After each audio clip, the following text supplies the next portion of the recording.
आज हम 10th class की जो फर्स्ट चैप्टर है या पहली प्रश्नावली है वास्तविक संख्या, तो वास्तविक संख्याओं के बारे में हम अध्ययन करेंगे। ठीक है, तो वास्तविक संख्या है वो 4 अंकों की है। ठीक है, और यहाँ से जो प्रश्न आते हैं वो आते हैं 3 प्रश्न। ठीक है, 3 प्रश्नों में 1 + 1 + 2,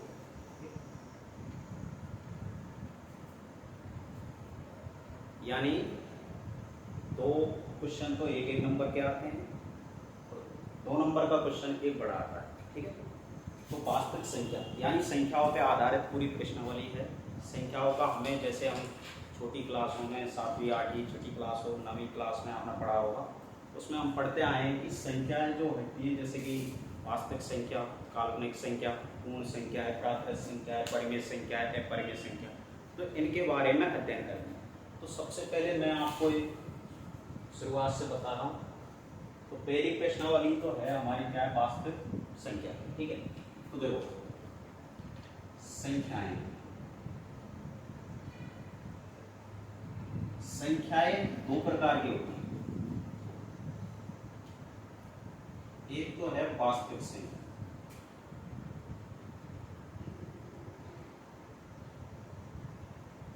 जो वास्तविक संख्या यानी इसी वास्तविक संख्या पर ही आधारित हमारे जो पहली प्रश्नावली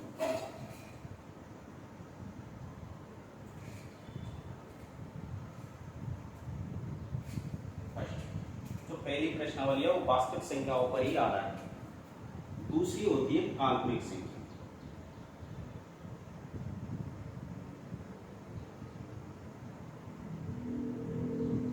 यानी संख्याएं हमारी 2 प्रकार की होती है। पहली होती है वास्तविक संख्या, दूसरी होती है काल्पनिक संख्या। काल्पनिक संख्याओं का 10th क्लास में पूरी सारी अक्षर शायदों में कोई रोल नहीं है। ठीक है, तो बात करते हैं वास्तविक संख्या यानी रियल नंबर। तो वास्तविक संख्या होती है वो कितने प्रकार की होती है? कितने प्रकार की होती है? 2 प्रकार की। 2 प्रकार की, एक तो होती है परिमेय संख्या,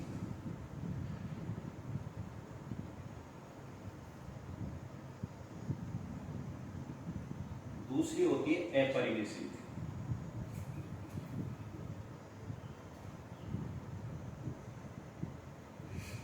अपरिमेय संख्या यानी रेशनल नंबर, इर्रेशनल नंबर। ठीक है, तो वास्तविक संख्या 2 प्रकार की होती है। पहली तो है परिमेय संख्या, दूसरी है अपरिमेय संख्या। तो अब बात करते हैं कि परिमेय संख्या किन्हें कहते हैं। जैसा कि आप छोटी क्लासों से पढ़ते आ रहे हैं कि ऐसी संख्या जिन्हें p/q के रूप में लिखा जा सकता है उन्हें हम परिमेय संख्या कहते हैं, जब q ≠ 0 यानी q का मान है वो 0 के बराबर नहीं होना चाहिए। अभी हम इनके बारे में अध्ययन करेंगे। तो जस्ट इसके विपरीत होती है क्या, अपरिमेय संख्या। इसके अलावा बात करते हैं अपरिमेय संख्या कितने प्रकार की होती है। सॉरी, परिमेय संख्या कितने प्रकार की होती है? 2 प्रकार की। कौन कौन सी? एक तो होती है पूर्णांक। क्या होती है? पूर्णांक। और एक होती है भिन्नांक। पूर्णांक और यानी इंटीजर और फ्रैक्शन। ठीक है, इसे बोला जाता है इंटीजर।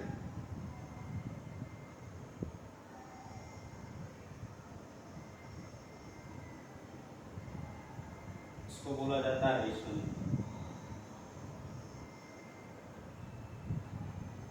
ठीक है, अब देखो यहां से आपके क्वेश्चन आने शुरू हो जाते हैं। ठीक है, पूर्णांक संख्या। तो पूर्णांक संख्या कितने प्रकार की होती है? यानी वास्तविक संख्या 2 प्रकार की होती है, परिमेय और अपरिमेय। परिमेय संख्या फिर 2 प्रकार की होती है, पूर्णांक और भिन्न। उसके बाद बात करते हैं कि पूर्णांक संख्या कितने प्रकार की होती है। पूर्णांक कितने प्रकार की होती है? 4 प्रकार की। कितने प्रकार की? 4 प्रकार की। एक तो है पूर्ण। क्या है? पूर्ण। दूसरी है प्राकृत, तीसरी है सम और चौथी है विषम। यानी पूर्णांक संख्या टोटल 4 प्रकार की होती हैं। पहली होती है पूर्ण, से होल नंबर कहते हैं, W से इसे डिनोट किया जाता है। प्राकृत या नेचुरल नंबर, सम इवन नंबर, ओड नंबर। ठीक है, तो देखो वास्तविक संख्या 2 प्रकार की थी, परिमेय अपरिमेय। परिमेय संख्या 2 प्रकार की थी, पूर्णांक, भिन्न, पूर्णांक जिन्हें भिन्न जिन्हें बटे के रूप में लिखा जा सकता है, जैसे अंश व हर के रूप में लिखा जा सकता है, ठीक है। उसके बाद पूर्णांक होती है 4 प्रकार की, पूर्ण, प्राकृत, सम, विषम। इसके अलावा प्राकृत संख्याओं के 3 भाग होते हैं, इसको इधर देख सकते हो आप। प्राकृत संख्या कितने प्रकार की होती है? 3 प्रकार की। कौन कौन सी? भाज्य, अभाज्य, अभाज्य। भाज्य का मतलब होता है क्या? कंपोजिट नंबर, अभाज्य का प्राइम नंबर, को प्राइम नंबर, ठीक है। तो देखो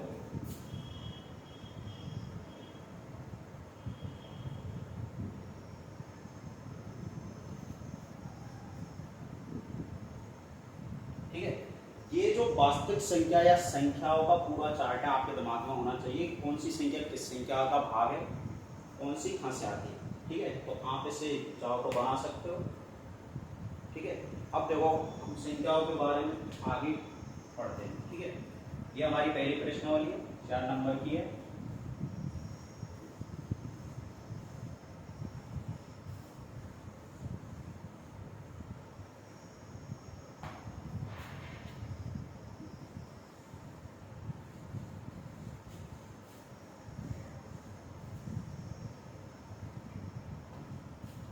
देखो अगला, मैंने आपको कहा था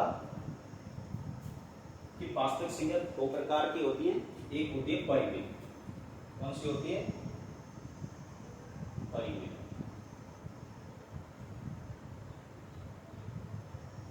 परिमेय संख्या, ठीक है। तो परिमेय संख्या ऐसी संख्या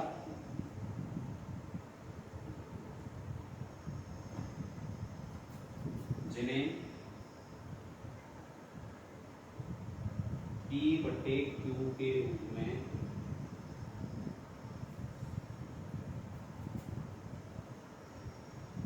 दर्शाया जा सके, जहां Q नॉट इक्वल टू 0 या Q का मान शून्य नहीं होना चाहिए, ठीक है। Q का मान 0 नहीं होना चाहिए, क्योंकि किसी भी संख्या में अगर आप, जैसे मान लीजिए 100 है, इसमें अगर आप 0 का मान देते हैं तो हमें इन्फिनिटी प्राप्त होता, अनंत प्राप्त होता है, ठीक है। तो वो तो अनंत हो जाएगी, ठीक है। यानी जिन्हें हम P बटे Q के रूप में लिख सकते हैं, जहाँ P व Q, जहाँ P व Q से अभाज्य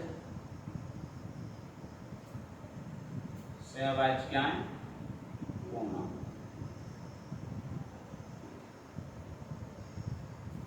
जहां P व Q से अभाज्य पूर्णांक, ठीक है। अब देखो इनके उदाहरण ले सकते हैं,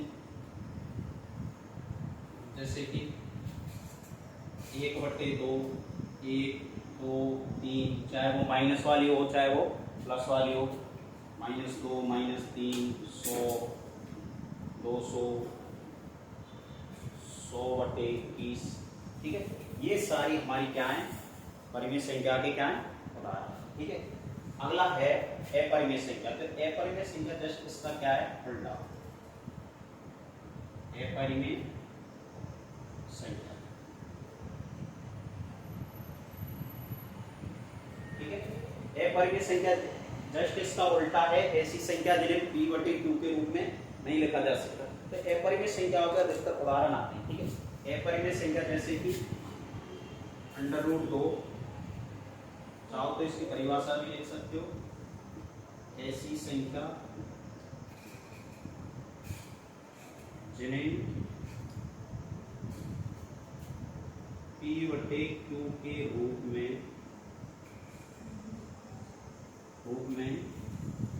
व्यक्त नहीं किया जा सकता।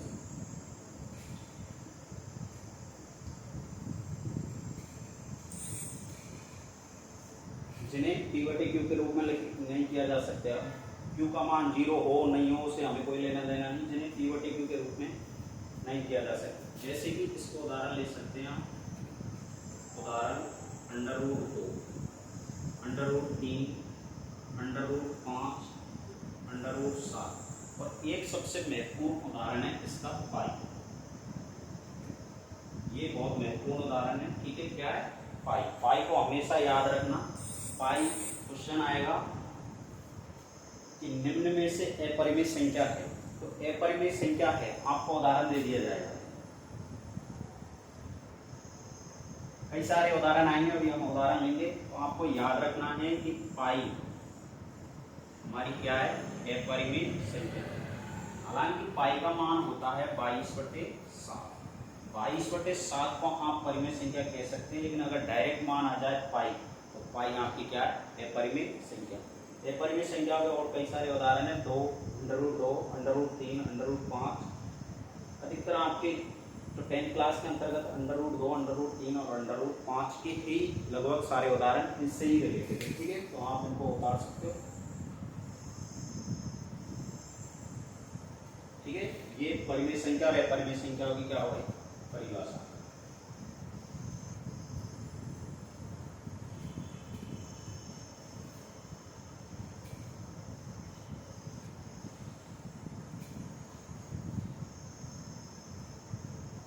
उसके बाद परिमेय संख्या मैंने बताया कि आपको परिमेय संख्या कितने प्रकार की होती है? 2 प्रकार।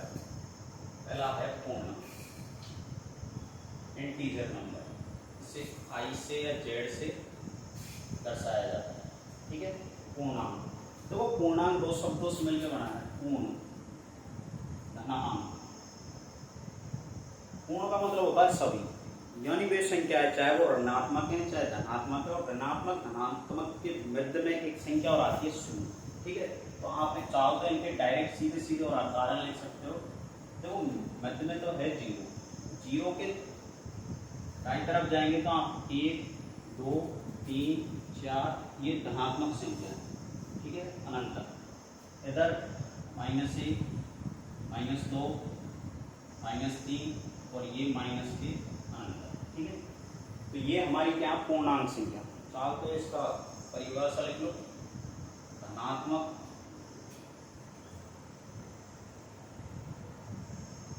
ऋणात्मक और 0 से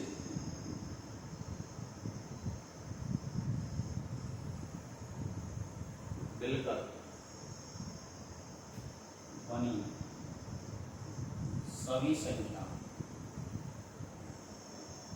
क्या कहलाती है? पूर्णांक, जिसे z से दर्शाया जाता है या फिर i से दर्शाया जाता है। उसके बाद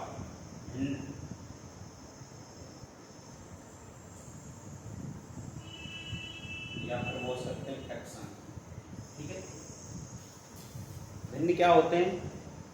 अंश व हर के रूप में लिखी गई संख्या, अंश व हर यानी बटे वाली संख्या, उन्हें क्या कहते हैं हम? भिन्न। अंश व हर के रूप में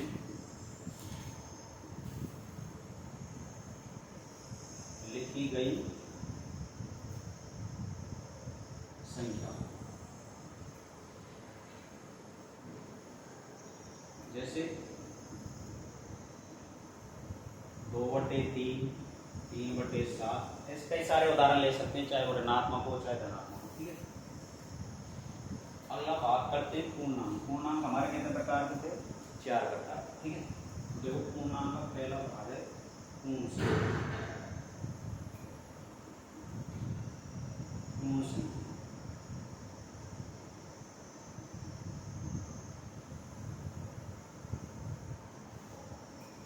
होल नंबर। देखो कहने का मतलब है पूर्ण संख्या का ही भाग है क्या? पूर्ण। पूर्णांक संख्या होती 4 भाग थे, पूर्ण, प्राकृत, सम और विषम। तो कहने का मतलब जो ये जितनी भी पूर्णांक संख्या लिख रखी इन्हीं के अंतर्गत आपकी पूर्ण, प्राकृत, सम और विषम, भाज्य, अभाज्य, सहभाज्य सारी इससे हमको छांटनी है कि इनमें से कौन सी तो हमारी पूर्ण है, कौन सी प्राकृत है, कौन सी सम है, ठीक है, कौन सी विषम है, ठीक है। देखो पूर्ण संख्या यानी इन जो ये आपको इधर ऋणात्मक वाली 0 और धनात्मक वाली संख्या देते हैं, आप अगर इन ऋणात्मक से लेके इधर अनंत वाली, जो ऋणात्मक से लेके माइनस के अनंत तक जाने वाली सभी संख्याओं को छुपा लो, बाकी बची सारी संख्याएं क्या कहलाती हैं? पूर्ण संख्या कहलाती है। ठीक है, तो देखो पूर्ण संख्या कौन कौन सी होती है? 0, 1, 2, 3, 4 और ये इस तरह अनंत तक जाती है, यानी 0 से प्रारंभ होकर धनात्मक के अनंत तक जाने वाली संख्या क्या कहलाती है? पूर्ण संख्या। इन्हें W से दर्शाया जाता है। ठीक है, किससे दर्शाते हैं? W से। ठीक है, उसके बाद बात करते हैं प्राकृत संख्या।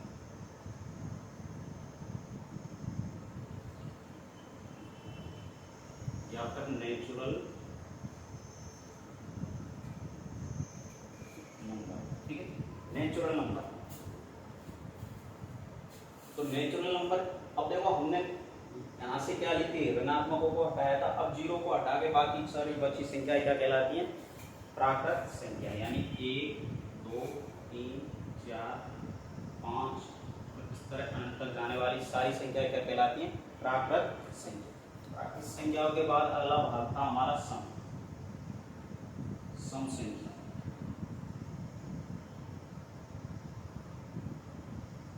Even number. ठीक है, सम संख्या किन्हें कहते हैं? जैसे कि बताते हैं कि ऐसी संख्या जिनमें 2 का पूरा पूरा भाग चला जाए, और हमें अधिकतर उदाहरण दिए जाते हैं 2, 4, 6, 8, 10, यानी जो पूर्ण रूप से 2 से क्या हो जाए? विभाजित हो जाए। लेकिन अगर आपको माइनस की संख्या है, माइनस की संख्या आ जाए तो भी वो क्या है? शायद आपको दिखाई नहीं दे रहा होगा, तो इसको एक बार रब करते हैं और ऊपर से। ठीक है, आप देख सकते हो।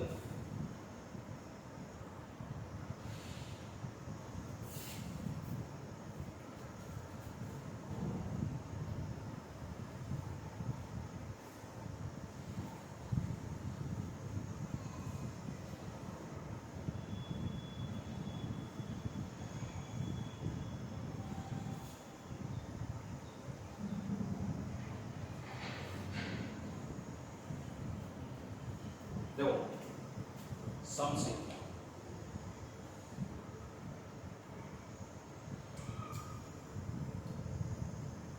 सम संख्या यानी इवन नंबर। तो सम संख्या बेस संख्या जिनमें 2 का पूरा पूरा भाग चला जाए। अब चाहे वो ऋणात्मक हो चाहे वो धनात्मक हो, तो आपको कभी भी उदाहरण लिखना है तो प्लस माइनस के 2, plus minus 4, plus minus 6, plus minus 8, तो इस तरह कितनी भी बड़ी हो वो अगर 2 से विभाजित है तो उसे क्या कहते हैं? हम सम संख्या। इसके बाद ये सम संख्या,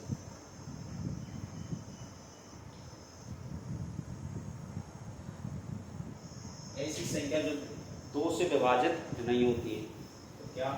प्लस माइनस 1, 3, 5, 7 इस तरह जाती है। ठीक है, इसके अलावा देखो अगली संख्या आती है प्राकृत संख्या। मैंने आपको बताया कि प्राकृत संख्या होती है, वो 3 प्रकार की होती है। एक तो है भाज्य, अभाज्य,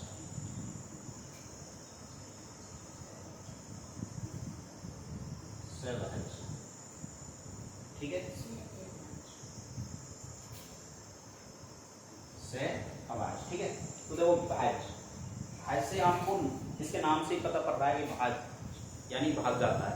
तो ऐसी संख्या जिनमें स्वयं के अलावा अन्य संख्याओं का भी भाग जाता है उसे क्या कहते हैं? भाज्य संख्या, अभाज्य संख्या। तो देखो अभाज्य संख्याओं का बहुत बड़ा आपकी इस वास्तविक संख्या की प्रश्नावली जो है इसमें इसका बहुत बड़ा रोल है। ठीक है, तो हम पढ़ेंगे अभाज्य संख्याओं के बारे में। देखो अभाज्य संख्या, ठीक है,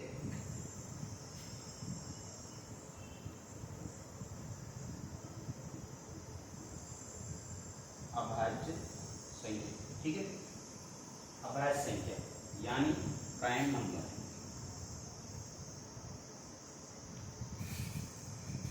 यहाँ से क्वेश्चन आता ही आता है, एक नंबर का हमेशा क्वेश्चन आता है। ठीक है, तो देखो अभाज्य संख्या ऐसी संख्याएं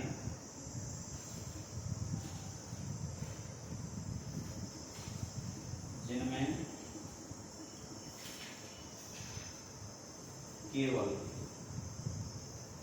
एक व स्वयं का ही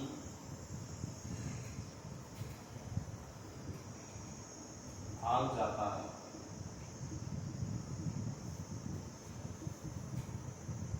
अभाज्य संख्या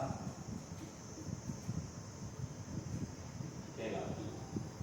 ठीक है, यानी जो स्वयं से ही विभाजित हो वो क्या कहलाती है? भाज्य संख्या, सॉरी अभाज्य संख्या। ठीक है, तो देखो अभाज्य संख्या कौन कौन सी उदाहरण याद रखना। दो सबसे छोटी अभाज्य संख्या है। दो क्या है? सबसे छोटी अभाज्य संख्या है। ठीक है, एक नए तो आपकी भाज्य है, नहीं क्या है? अभाज्य। ठीक है, तो देखो उदाहरण के लिए 2, 3, 5, 7, 11, 13, 17, 19, यह आपको याद होनी जरूरी है। 23, 29, 31, 37, 41, 43,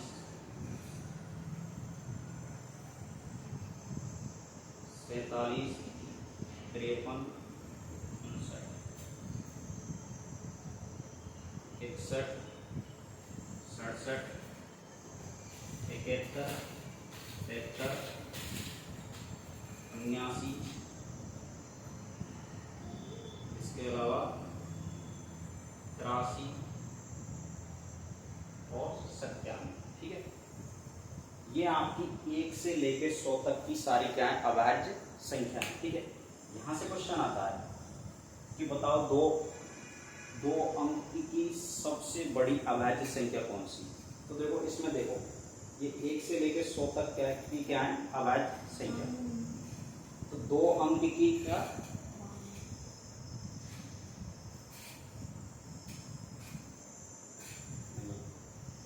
दो अंक की सबसे छोटी अभाज्य संख्या, 2 अंक की सबसे छोटी अभाज्य संख्या क्या है? 11 है। 2 अंक की सबसे बड़ी अभाज्य संख्या क्या है? 97। सबसे छोटी अभाज्य संख्या क्या है? ठीक है, अगर पूछ लिया जाए 3 अंक की सबसे छोटी अभाज्य संख्या क्या है? तो 101। 3 अंक की क्या है सबसे छोटी अभाज्य संख्या? तो ये 1 से लेकर 100 तक की क्या है? सारी अभाज्य संख्या। ठीक है, बता सकते हो।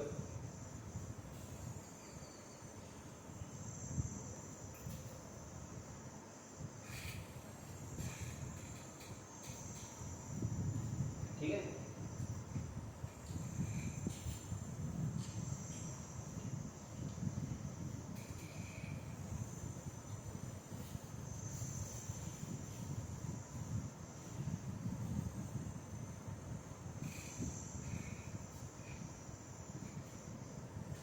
है, एक आपको पूछा जाता है, एक अगला है सह अभाज्य संख्या को प्राइम मान लो। ठीक है, तो देखो सहअभाज्य संख्या क्या कहलाती है? दो संख्याएं आपस में सहअभाज्य कहलाती हैं यदि उनका HCF, दो संख्याएं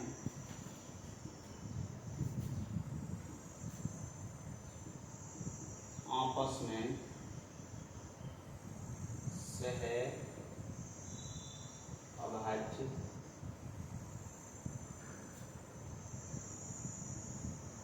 कहलाती हैं यदि उनका HCF, हाईएस्ट कॉमन फैक्टर या महत्तम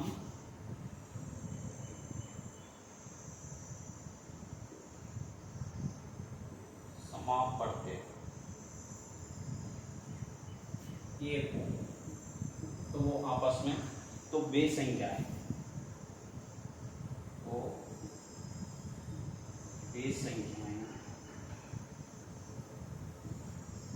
सहअभाज्य कहलाती हैं।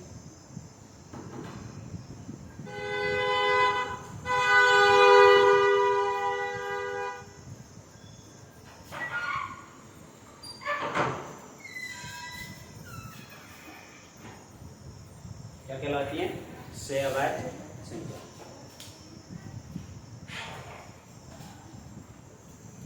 ठीक है, तो दो संख्या आपस में सहवाच कहलाती हैं यदि उनका HCF यानी महत्तम समापवर्त्य क्या हो, एक हो, तो दोनों संख्याएं आपस में क्या कहलाती है, सहवाच कहलाती है। ठीक है, जैसे कि उदाहरण ले सकते हो 2 3, ठीक है, 5 7,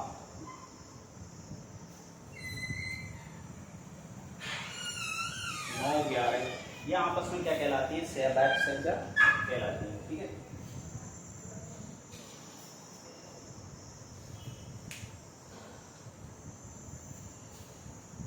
ठीक है, ये नोट कर लो आप।